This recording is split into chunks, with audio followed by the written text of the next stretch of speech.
Through December 16, 1944, the Ardennes Forest, Belgium. Sur tu puantway por, suri tuam foiti, suri foi quan thi 30, foidius norn, pausti 30 hours. The forest stands in absolute stillness. Ancient oaks and pines rise like cathedral pillars through the pre-dawn darkness, their branches heavy with fresh snow that muffles every sound into cotton-thick silence. In foxholes and hastened defensive positions, American soldiers of the 99th Infantry Division huddle against the cold, their breath forming small clouds that dissipate into the frozen air. Some sleep despite the temperature. Others stare into the darkness between the trees, seeing nothing, hearing nothing, waiting for a dawn that seems impossibly distant. The quiet is so profound that the snap of a twig carries for 100 yards, sharp as a rifle shot in the crystalline air. Then it comes, not gradually, not with warning, but as a sudden violence that tears the silence apart. The German artillery barrage announces itself as thunder without clouds, as earthquake without ground tremor. Shells scream overhead like freight trains derailed from the sky. The forest erupts in fire and flying steel. Trees explode into splinters. Snow vaporizes into steam. The earth itself seems to convulse as hundreds of German guns, 100 female teeth, 100 fin, Keter Thiet Dinar Tindamidwards. Even the massive 170mm pieces pound American positions with a fury that has not been seen in the West since the opening days of the war. For 90 minutes, the barrage continues without pause, a sustained apocalypse of high explosive and white phosphorus that transforms the quiet forest into a vision of hell rendered in fire and smoke and the screams of wounded men. This is Operation Wacht am Rhein, Watch on the Rhine, Hitler's desperate winter gamble, the last great German offensive of the war.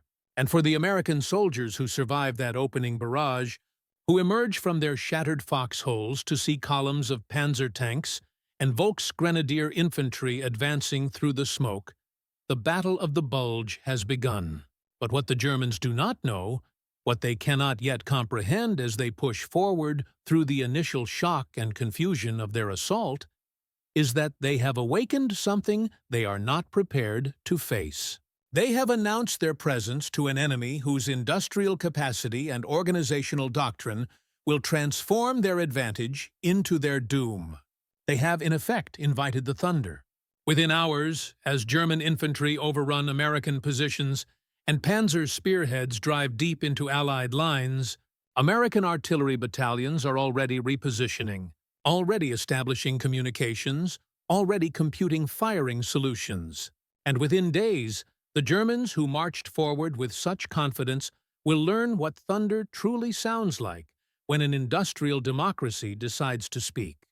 To understand the significance of what followed, one must first understand the nature of artillery in the Second World War and the fundamentally different approaches American and German forces took to its employment. Artillery, the king of battle, as military theorists had called it since the Great War, was not simply about having guns. Every army had guns. The critical factors were coordination, supply, communications, and doctrine. How quickly could fire support be requested? How rapidly could guns be repositioned? How much ammunition was available? How many tubes could be concentrated on a single target? These were the questions that determined whether artillery was merely destructive or genuinely decisive. The German artillery arm in 1944 was a shadow of what it had been in 1940. Years of attrition on the Eastern Front had depleted both equipment and trained crews. Ammunition shortages were chronic and worsening. The Luftwaffe, once capable of providing air support that could partially compensate for artillery weakness, had been swept from the skies by overwhelming Allied air power. German doctrine still emphasized combined arms coordination, but the reality was increasingly one of improvisation and scarcity. When German forces assembled their guns for the Ardennes offensive, they gathered nearly every available piece from a front that stretched from the North Sea to Switzerland. The barrage that shattered the morning quiet on December 16th represented ammunition expenditure that could not be sustained, fire concentrations that could not be repeated. It was a magnificent, terrible, and ultimately finite display of power. The American artillery system, by contrast, had been designed from the ground up as an industrial solution to the problem of fire support. The M2A1 105mm howitzer, the workhouse weapon that would come to define American artillery in Europe, was not the largest gun, not the most powerful, not the longest ranged, but it was reliable, accurate, relatively light, and, crucially, it fired a shell for which American industry could produce ammunition in effectively unlimited quantities. More importantly, American doctrine had evolved a system for employing these guns that was revolutionary in its efficiency. The Fire Direction Center concept, developed and refined before America's entry into the war. Centralized fire control at battalion and division level. Forward observers with each infantry company could call for fire support using standardized procedures and radio communications. Requests went not to individual gun batteries but to fire direction centers that could assign missions, compute firing data, and coordinate multiple batteries, even multiple battalions, to concentrate fire on a single target within minutes. The system was fast, flexible, and frighteningly effective. Where German artillery relied on pre-planned fires and rigid hierarchies, American artillery could respond to targets of opportunity with a speed that seemed almost supernatural to those who experienced it. But the system's true power lay not in technology or doctrine alone, but in something more fundamental: abundance. American artillery battalions in Europe were supplied with ammunition at scales that defied German comprehension. A single American 105mm battalion might fire more shells in a day than a German division's entire artillery complement could fire in a week. Ammunition trains rolled forward continuously. Vast stockpiles accumulated at every level from battalion to army, and production back in the United States continued at rates that made resupply essentially automatic. American gunners did not count shells. They did not ration fire support. They did not calculate whether they could afford to respond to a fire mission. They simply fired, knowing that more ammunition would arrive before what they had could be exhausted. The German soldiers advancing through the Ardennes in December 1944 expected many things, but what they encountered was not among them. They expected resistance, certainly. They expected American troops would fight, that casualties would be taken, that the advance would be contested. What they did not expect, what their intelligence had failed to prepare them for, what their own experience in the East had not taught them, was the sheer volume of fire that would begin falling upon them once American artillery battalions recovered from the initial shock and began responding to the German assault. Obergefreiter Paul Schneider, an infantry squad leader with the 12th Volksgrenadier Division, wrote a letter to his wife on December 17th, one day into the offensive. The letter was never sent. Schneider was killed 2 days later, but it was recovered from his body by American troops and later translated. "We have broken through the American lines," he wrote. The initial assault was successful beyond expectation. We advanced 5 kilometers on the first day. But now their artillery has found us, and I have never experienced anything like it. Not in Russia, not in France. The shells fall continuously, without pause. We cannot dig deep enough. We cannot move forward. We cannot retreat. The Americans must have 1,000 guns aimed at us. The sound never stops. It is like thunder that has no sky, that comes from everywhere at once. Schneider's letter captures something essential about the German experience of American artillery. It was not that individual shells were more powerful or that American guns were inherently superior. It was the relentlessness, the sustained volume of fire, the sense that the Americans could afford to expend unlimited ammunition on even minor targets. A German machine gun position identified by forward observers would receive not a few ranging shots, but a concentrated barrage from multiple batteries. A German assembly area would be saturated with fire so intense that movement became impossible. German troops learned to fear the sound of American spotter planes, small, seemingly harmless aircraft that circled lazily above the battlefield. Because they knew that where those planes went, artillery fire would follow with mechanical inevitability. The psychological effect was profound and cumulative. In the opening days of the Ardennes offensive, German troops had moved with the confidence of attackers, had believed in their mission, had trusted in the operational plan that promised them breakthrough and victory. But as American artillery fire intensified, as the weight of shells falling upon them grew from uncomfortable to unbearable to simply constant, that confidence eroded. Men who had survived years on the Eastern Front, who had endured Soviet artillery barrages and Katyusha rocket attacks, reported that American fire was worse, not in its individual intensity, but in its precision and sustainability. Soviet artillery came in massive, brief storms that destroyed everything in their path, but then ceased. American artillery came in measured, accurate, endless cascades that pursued you wherever you moved, that found you in forests and villages and open fields, that never slept and never ran out of shells. A battalion commander in the 1st SS Panzer Division filed a report on December 20th that contained a passage remarkable for its candor. Enemy artillery fire has disrupted all attempts to concentrate forces for continuation of the offensive, he wrote. Casualties from indirect fire exceed casualties from direct combat by a factor of 3 to 1. Communications are severed repeatedly. Supply columns cannot reach forward elements. The enemy appears to have unlimited ammunition and the capability to engage any position we establish within minutes of its detection.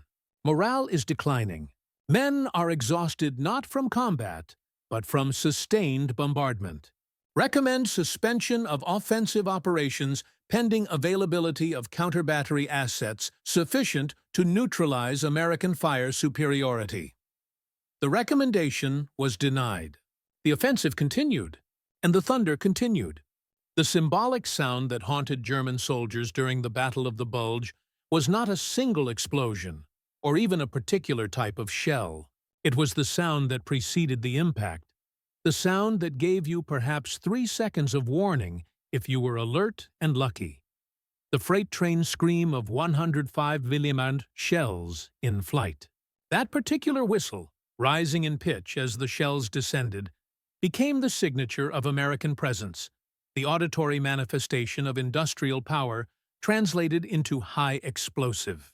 German veterans learned to distinguish it from other sounds of battle. It was different from the crack of German 80mm guns, different from the bass rumble of heavy shells from 150mm howitzers, different from the brief shriek of mortars. The 105mm shell in flight made a sound like tearing fabric amplified 1,000 times, like wind forced through a tunnel too small to contain it. And the sound came not once or twice, but in sequences, waves, sustained symphonies of incoming fire that announced themselves with that distinctive scream before detonating in eruptions of steel and earth. In foxholes and cellars, in burned-out vehicles and hastily scraped shelters, German soldiers learned to freeze at that sound. Not because freezing helped, a shell that had your position already knew where you were, but because the human nervous system, pushed beyond its capacity to process fear, simply locked. Men would stand motionless, eyes wide, breath held, as if by remaining perfectly still they could avoid notice by the mechanical gods hurling death from miles away. The sound produced a paralysis that was not quite cowardice and not quite rational calculation, but something more primal. The recognition that you were helpless, that your survival was determined by mathematics you could not influence, by forward observers you could not see, by decisions made in fire direction centers beyond your reach. A chaplain serving with the 12th SS Panzer Division recorded observations in his field journal that provide unusual insight into the psychological state of troops under sustained artillery fire. "The men do not speak of fear," he wrote on December 22nd. "They speak of weariness. They say they are tired of the sound. Some have begun to simply lie down when the shelling starts, not seeking cover, not attempting to evade, simply lying flat and waiting for it to end. This is not cowardice. These are veteran soldiers, men who have fought with distinction. But something has broken in them. They no longer believe they can affect their fate. They have been reduced to passivity by the sheer volume of fire falling upon them. I have heard men say they would prefer a direct assault, a close battle with visible enemies, anything but this invisible, relentless pounding. The American artillery has not destroyed our division so much as it has dissolved our will to continue." The chaplain's observation touched on something that American artillery doctrine understood intuitively. The psychological effect of sustained fire often exceeded its physical destructiveness. A barrage did not need to kill most of its targets to be effective. It merely needed to make movement impossible, concentration infeasible, rest unavailable. It needed to demonstrate that the enemy possessed sufficient resources to devote overwhelming firepower to even minor tactical objectives. It needed to communicate, in a language older than words, that resistance was futile because the shells would never stop coming. The transformation in German perception occurred not as a single moment of revelation, but as a gradual, grinding recognition that accumulated with each passing day of the offensive.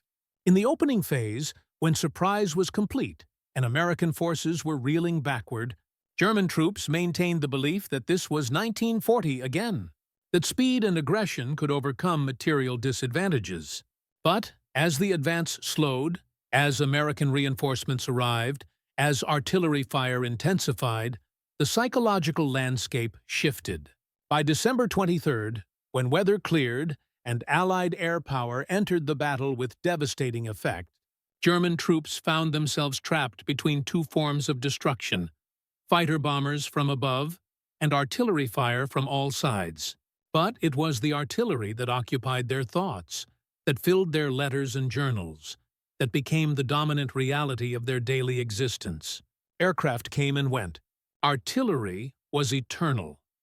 Major General Fritz Bayerlein, commanding the Panzer Lehr Division, provided testimony after the war that illuminated the transition from confidence to comprehension to despair. "In the first days," he said, "we believed we were winning. We had broken through. We had captured American supplies, American vehicles, even American artillery pieces. But we could not use what we captured because we had no ammunition for it. And the Americans seemed to have ammunition for everything. Their guns never stopped firing. Whenever we attempted to concentrate forces for an attack, their artillery found us. When we tried to dig in, their artillery pursued us. When we retreated, their artillery followed us. It was like fighting against the weather, against a storm that had decided to destroy you specifically and personally." Bayerlein's meteorological metaphor was not unique. Multiple German accounts compared American artillery to natural phenomena: storms, avalanches, floods, because human agency seemed insufficient to explain its scale and persistence. The idea that this destruction was deliberate, that it resulted from decisions made by forward observers and fire direction officers, that it reflected doctrine and training and logistics, seemed somehow less comprehensible than imagining it as elemental force. But that incomprehension itself was revealing.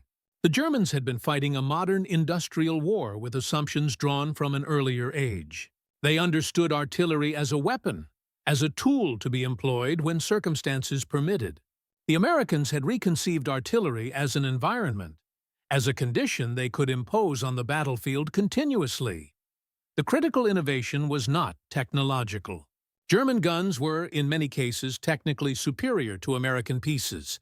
The 150 mm SFH-18 howitzer had greater range than the American 105 mm. The German fire control system, when properly supplied and manned, was sophisticated and effective. But by late 1944, the German artillery arm was starving. Ammunition was scarce. Communications equipment was failing or destroyed. Trained observers were dead or transferred. The horses and vehicles needed to move guns were increasingly unavailable. And most critically, the Germans were retreating or defending, positions that made systematic artillery employment vastly more difficult than it was for an attacker. The Americans, advancing, resupplying constantly, coordinating through reliable radio networks, operating under absolute air superiority that protected their supply columns and observation aircraft, could employ their artillery as it was designed to be employed, as an organic extension of infantry operations, responsive and overwhelming. The contrast between doctrine and reality was stark. German artillery doctrine was excellent. German artillery reality, by December 1944, was collapse disguised as continued resistance. The evidence of American artillery effectiveness is written in the casualties. The captured ground, the testimony of survivors, and the internal German military reports that documented the offensive's failure. By December 26th, 10 days into the operation, the German advance had stalled completely. Panzer spearheads that had driven to within miles of the Meuse River were withdrawing, not because they had been defeated in tank combat, but because they could not survive the fire environment the Americans had created.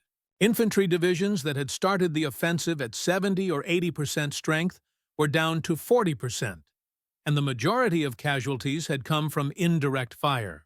American artillery expenditure during the Battle of the Bulge exceeded anything previously seen in the European theater.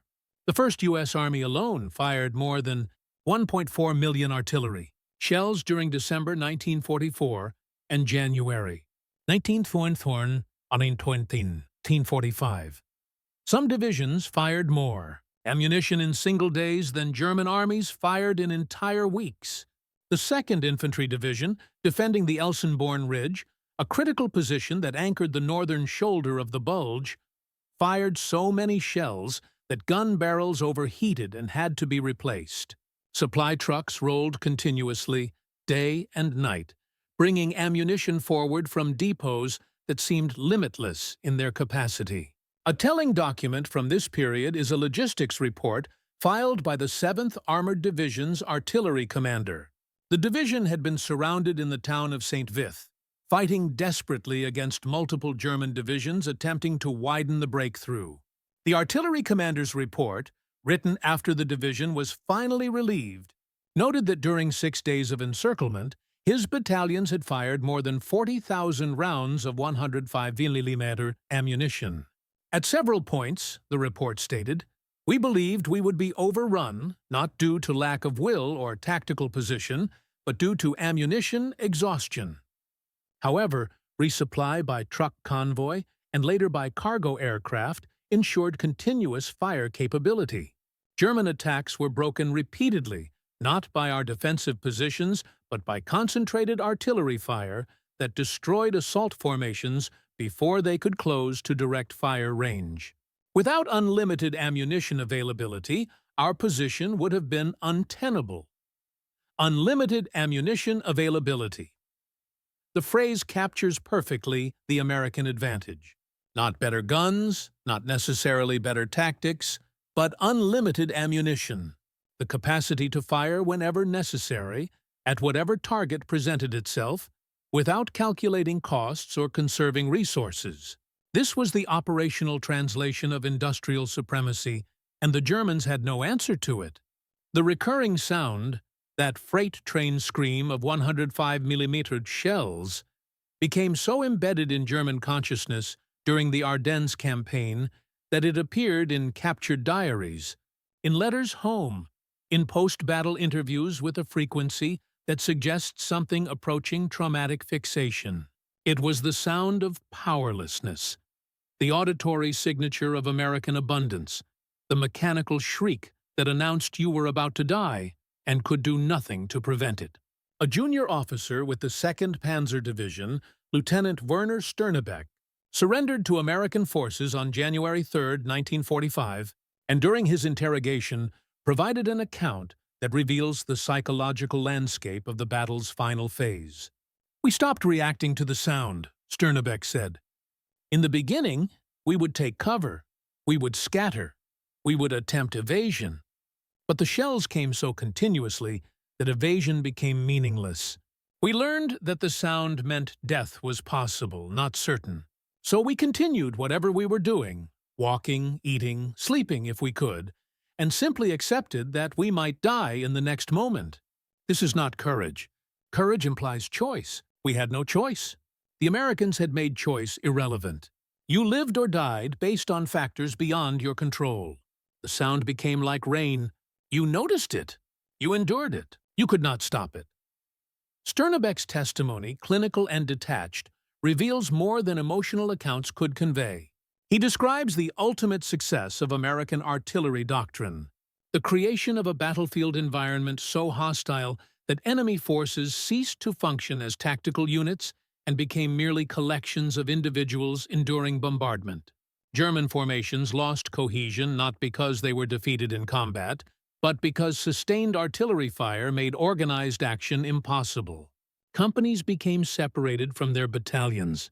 Platoons lost contact with their companies. Individual soldiers simply stopped where they were, seeking whatever shelter the terrain offered, waiting for the shelling to stop. But it did not stop. That was the crucial factor. German soldiers were accustomed to artillery barrages that had beginnings and endings, that operated on schedules dictated by ammunition supply and tactical necessity. American fire seemed to operate on no schedule at all. It came at dawn and noon and midnight. It came during attacks and during lulls. It came in response to specific threats and seemingly at random. The unpredictability was itself a weapon. Men became exhausted not from physical exertion, but from the nervous strain of waiting for the next barrage, of listening for that distinctive scream, of knowing it would come, but not when. The effect on German offensive capability was decisive. By the end of December, German forces in the Ardennes were no longer attacking. They were defending, then retreating, then simply fleeing when pressure became unbearable. The transformation from offensive to rout took less than 3 weeks, and at every stage, American artillery accelerated the collapse. Retreating columns were hit. Assembly areas were bombarded. Withdrawal routes were interdicted. The Germans could not rest, could not regroup, could not establish defensive lines without American forward observers finding them and American guns destroying them. The epilogue to the Battle of the Bulge was written in the frozen fields of Belgium and Luxembourg in January 1945. As American forces retook all the ground lost during the German offensive and pushed beyond it into Germany itself. The cost had been high, nearly 20,000 American dead, tens of thousands wounded. But the German losses were catastrophic and irreplaceable. More than 100,000 casualties, including thousands of irreplaceable veteran troops and officers. Hundreds of tanks destroyed or abandoned. Artillery pieces lost, vehicles burned, supplies expended that could never be replaced. But the most significant loss was intangible. The Wehrmacht that emerged from the Ardennes was psychologically broken. The soldiers who had marched west in December with hopes of repeating 1940's triumph retreated east in January, knowing that victory was impossible, that the war was lost, that continued resistance would bring only more of what they had experienced in the forests of Belgium. The endless thunder of American artillery, the freight train's scream of shells, the helpless recognition that they were fighting not an army, but an industrial system that could not be defeated by courage or skill. In the spring of 1945, as American forces crossed the Rhine and drove into the heart of Germany, they encountered resistance that was often fierce, but never sustained. German units fought, then withdrew, then dissolved. The pattern repeated across the entire front, and when American intelligence officers interrogated prisoners, seeking to understand why units with apparently adequate strength and defensive positions had collapsed so quickly, the answers were consistent. Artillery, the memory of the bulge, the knowledge that American firepower could be concentrated on any position, any formation, any strong point, and that when it arrived, survival was unlikely and victory was impossible. The Thunder had broken something in the German army that could not be repaired. It had demonstrated a truth that German military doctrine had not prepared for. That industrial capacity, properly organized and deployed, was more powerful than tactical excellence or operational brilliance. That abundance trumped efficiency. That sustainability defeated sophistication. The Germans had built an army designed for short, decisive campaigns where tactical skill and operational maneuver could achieve victory before resource limitations became critical. The Americans had built an army designed for long, grinding attrition where resources and logistics would ultimately overwhelm any opponent. The 105mm howitzer, that unglamorous, reliable, utterly prosaic weapon, became the instrument through which this strategic reality was imposed on the battlefield. It was not the most powerful gun, not the longest ranged, not the most technically impressive, but it was available in vast numbers, supplied with unlimited ammunition, employed by trained crews, coordinated by efficient communications, and supported by an industrial base that could sustain its fire indefinitely. It was the perfect expression of American military power. Not elegant, not particularly sophisticated, but overwhelming in aggregate effect. The sound that froze German soldiers in place during the winter of 1944-1945 was not simply the scream of incoming shells. It was the sound of their own assumptions shattering. They had believed that German tactical superiority could offset Allied material advantages. They had trusted that experience and skill would triumph over quantity and resources. They had faith in the propaganda that promised wonder weapons and final victories. The freight train scream of American 105mm shells, arriving in hundreds, in thousands, in endless sequences that merged into a single sustained roar, demolished those beliefs with mechanical efficiency. There is a particular kind of terror in facing an enemy who does not need to conserve resources, who can afford to expend vast quantities of ammunition on minor targets, who treats artillery fire not as a precious asset to be carefully rationed, but as an abundant commodity to be used freely. It communicates something beyond immediate tactical threat. It communicates that you are fighting a power so wealthy, so industrially mighty, so organizationally sophisticated that it can afford to be wasteful. And if it can afford to be wasteful with something as expensive as artillery ammunition, what else can it afford? What limits does it recognize? What constraints govern its actions? The answer, as German soldiers learned in the Ardennes forests, was that American military power operated under constraints so distant as to be effectively invisible. The shells kept coming because factories back in the United States kept producing them faster than they could be fired. The ammunition trucks kept rolling because American logistics could sustain supply lines across an ocean and through hundreds of miles of European terrain. The forward observers kept calling for fire because American doctrine trusted them to do so without seeking permission from higher authority. The fire direction centers kept computing and coordinating because American communications equipment was reliable and abundant. Every component of the system functioned as designed, and the system had been designed for exactly this: the sustained application of overwhelming firepower in support of offensive operations. German military theorists had written extensively about combined arms warfare, about the integration of artillery with infantry and armor, about the importance of fire support. But theory meant nothing when ammunition was scarce, when communications were unreliable, when forward observers were dead, when the horses needed to move guns had been eaten or died. The Germans understood the theory perfectly. They simply could not execute it because they lacked the resources. The Americans, less theoretically sophisticated perhaps, executed it flawlessly because they possessed resources in such abundance that execution became straightforward. This was the final lesson of the Battle of the Bulge. The truth that the Thunder taught: modern industrial warfare is decided not on the battlefield but in the factories, not by the soldiers, but by the system that arms and supplies and coordinates them. Individual courage matters. Tactical skill matters. But in the end, logistics matters more. Abundance matters more. The capacity to sustain operations despite losses, despite setbacks, despite temporary defeats, that capacity, more than any other factor, determines victory. The 105mm howitzer continued to fire long after the Battle of the Bulge concluded. Through the final campaigns in Germany, through the crossing of the Rhine, through the final collapse of Nazi resistance in May 1945, American artillery battalions fired millions of shells, an expenditure so vast that it challenges comprehension. They fired them efficiently, accurately, continuously, and seemingly without limit.